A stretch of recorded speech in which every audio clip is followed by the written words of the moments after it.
Një dorë fshet gjithmonë i koordinon tensionet politike në Shqipëri dhe Kosovë, sa herë janë në pikpyetje fati dhe ardhmja e njërit shtet shqiptar digjet shteti tjetër, ose kur rajoni është në udhkryq, flaka u vihet të dyjave. Në harkun kohor 5 ditor u planifikuar shkrirja e kuvendit të Kosovës dhe djegja e kuvendit të Shqipërisë. Sot u shpërnda kuvendi i Kosovës sepse Albin Kurti nuk do të rrinë në hijen e Vjosa Osmanit, ndërsa në datë 12 mars Ali Berisha do të djeg kuvendin e Shqipërisë. Në politik nuk ka rastësi, dhe kur ajo ndodh disa herë konsiderohet skenari i mirëmenduar. 2 korrik 1990, kur Kosova në ilegalitet shpalli kushtetutën e saj, Shqipëria hapi ambasada duke tërhequr vëmendjen e opinionit ndërkombëtar. Dhjetor 1996, kur Rugova lobonte me SBA-n për njojën e Kosovës Republik, Berisha nxirrte Adem Demaçin dhe Ismail Kadaren të bënin thirrje që Kosova të fillonte luftë të armatosur me qëllim që SBA-ja të mos merrej me pushtetin jo legjitim nga zgjedhjet e vjedhura në Shqipëri. Shkurt 1997, kur Kosova ishte nën gjenocidin serb, Shqipëria hapi depot me armë dhe filloi luftën civile brenda vetes,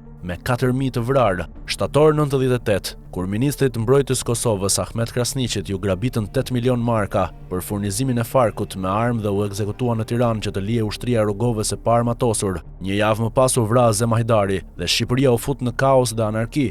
Shkurt 1999, kur Kosova firmoste Rambujen, opozita e Shqipërisë godiste ambasadoren amerikane Mariza Lino në oborrin e PD-s. Me 10 raste në 36 vitet e fundit, agjenturat të huaja kanë sinkronizuar ngjarjet e Kosovës me Shqipërinë. Spionazhi rus dhe serb prej dekadash kanë mundur të pengojnë të ardhmen e Shqipërisë dhe Kosovës, duke shpenzuar miliarda euro. Fondi për destabilizimin e Ballkanit apo prishjen e Bashkimit Evropian nuk është fantazi, por realitet. Disa parti europiane në Gjermani, Austri, Francë, Belgjik, Itali, Maqedoni, Maltëzi dhe Bosnje zyrtarisht janë provuar që marrin financa nga Moska. Partia Demokratike e Shqipërisë është hetuar për financime ruse nga prokuroria dhe shërbimet amerikane. A mund të themi që u korruptuan nga rublat ruse Gjermania, Italia, Franca dhe Austria, por jo Shqipëria? Jo, do të ishte naivitet nëse do të besonim që partitë e Shqipërisë dhe Kosovës nuk korruptohen. Serbia dhe Rusia janë prezente në Prishtinë dhe Tiranë. Ato janë në media, në kuvend, në diplomaci, në supermarkete, madje edhe tek buka që hanë shqiptarët nga drithi serb dhe rus.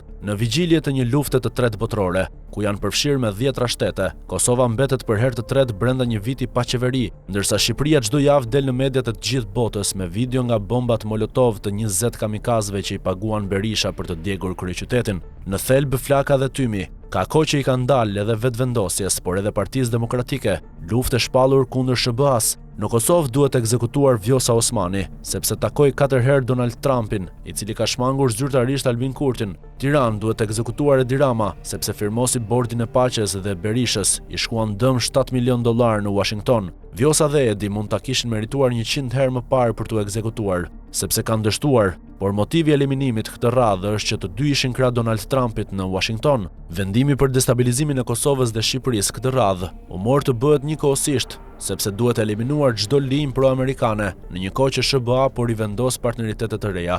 Thjesht në këtë rast aleanca anti-amerikane Berisha-Kurti nuk ekziston me njëri tjetrin, por janë të dy pjesë së njëjtës ombrell strategjike të anti-amerikanizmit në Europë dhe Shqipëri. Ata nuk janë miq. Thjesht u ka ardhur porosia që në të njëjtën kohë të djegin Kosovën dhe Shqipërinë në këto ditë të vështira kur rendi botror është në pikpyetje dhe kur harta gjeopolitike po konfigurohet. Jean Laqueur shkrua në romanin e tij klasik për infiltrimin e agjentëve sovjetik në elitën britanike: tradhtia më e madhe nuk është kur armiku të spionon, por kur njerëzit e tu punojnë për të.